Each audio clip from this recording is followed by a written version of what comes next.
hatuhitaji kufanya kazi tupate pesa, si ndio? Ndio lengo la kila mtu, financial freedom, kwamba there's a point to reach you make money without working. Hata mimi ndo ndoto zangu hizo, ifikia hatua nakaa tu hela zinaingia.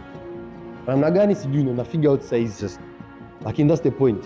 So as an affiliate wana trade watu wengine 1000 chini yako, wewe umekaa. Kazi yako wewe ni kuhakikisha kwamba wale watu hawapotezi na kuoffer value, kwamba ikibidi wafundishe na wafundisha.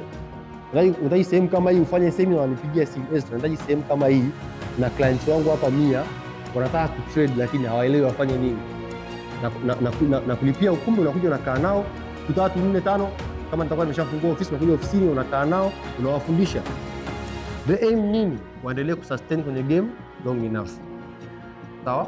So hiyo notion ambayo ipo kwenye nchi yetu tuitoe, kwamba mtu anayofanya kazi na broker basi anataka wewe upoteze pesa. That's not true. It's totally different from the reality. Fanya kazi na broker, hakuna mtu anataka upoteze pesa hata siku moja. Yaani ili upate pesa wewe inabidi wale watu wazidi kufanyaje? Kuingiza pesa.